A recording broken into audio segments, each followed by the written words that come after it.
So you might be thinking, why is an outdoor account doing book reviews? And honestly, one, because I like books. I like to talk about books and I like to read, and another aspect of this account is also health and wellness and how you can incorporate different things that you enjoy throughout your day. Two, reading is a hobby that you can do inside or outside to whatever extreme you would like. I do only plan on making this a once a week thing where I just recap and do a quick little review on here of the books that I read during said week. Pretty simple. So without further ado, we're gonna get into what I read this week, which was Razorblade Tears by S.A. Cosby and Broken Throne by Victoria Aveyard. And this is the 4.5, I think is what they called it on Goodreads, the novella for the Red Queen series. I'm going to talk about this one first because I got some stuff to say. Obviously, I wouldn't be talking. So this book is almost 500 pages. And when I opened, I immediately skipped this much. There is Queen Song that is about this many pages, and it took me maybe half of this to realize that this was Cat. Well, not half, I'd say a quarter. I was kind of confused, but a quarter way through to realize that this is Cal's mom's story. And I understand why this was done, to give context, a little bit of background, maybe make an emotional connection with this character. However, I did not find myself really connecting to this character at all. I don't know, just really wasn't for me. It was very short, and I understand mini novella, like, you got me. But I'm comparing this to novellas that I've read for Shatter Me. I love those novellas, majority of them. Kenji is my favorite character, god tier. And then the other series that I've read a novella for was Powerless. I know Powerless is controversial as a series if you liked it. I enjoyed Powerless. I really enjoyed Powerful.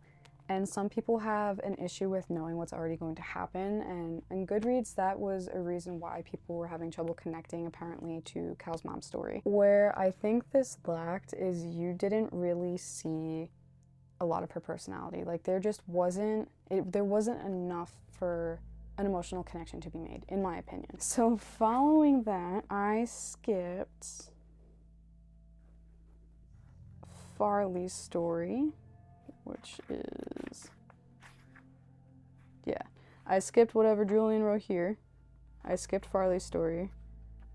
And there's a random person called Ash in here, and I didn't recognize it, so I immediately skipped that. And I skipped Evangeline's story. Because I don't know, I couldn't just bring myself to sit down and read it. It might just be because I finished the series late December, maybe stretching it very early. So I skipped this. I did read Firelight for Cal and Mare. I personally, it's just sitting at a 3. It wasn't like, what was written kind of saw coming. It wasn't disappointing and it wasn't shocking, if that makes sense. I don't really have any much else to say about this.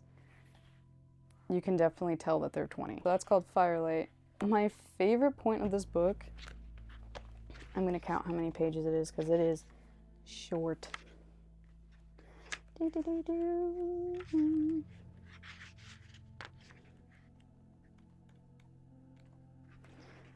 my favorite part of this book, this novella, Farewell. 13 pages, Maven's point of view. I absolutely loved Maven as a character. I thought there could have been so much more that happens with him. Another dog.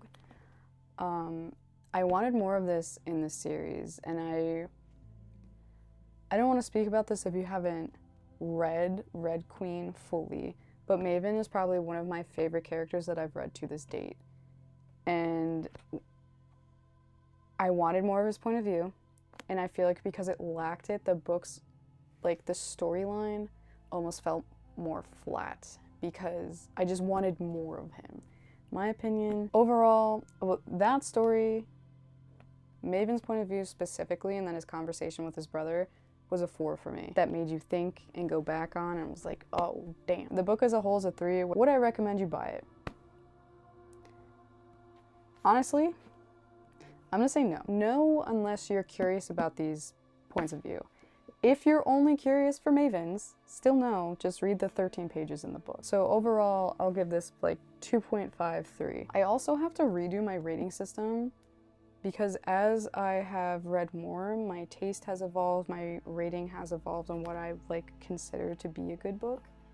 So I had to figure that out. But second book, Razorblade Tears, S.A. Cosby. Off rip, giving this book 5 stars. I'm letting my older sister borrow this after I do this review. He just has a great way with emotional language and then actually showing readers what that can look like. So if you don't know, this book is about 2 ex-cons. One is a black man, Ike, and one is a white man, Buddy Lee.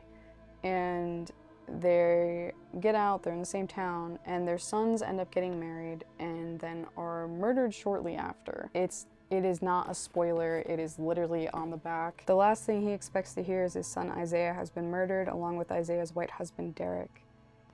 Blah, blah, blah. Ike and Buddy Lee, 2 ex-cons with little in common other than a criminal past and a love for their dead sons, band together in a desperate desire for revenge. In their quest to do better for their sons in death than they did in life, these hardened men will confront their own prejudices about their sons and each other as they rain down vengeance upon those who hurt their boys. 50 pages in, I texted my friend that got me this for Christmas, and I was honestly blown away just by the language that he used, the way he was able to convey the emotions that each character was feeling and then how they might display that, because grief is different for everybody, and I think he captured it very well.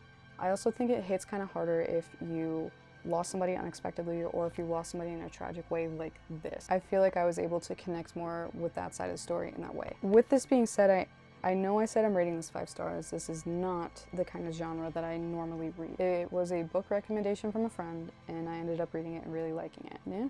I will see you next week for the next recap.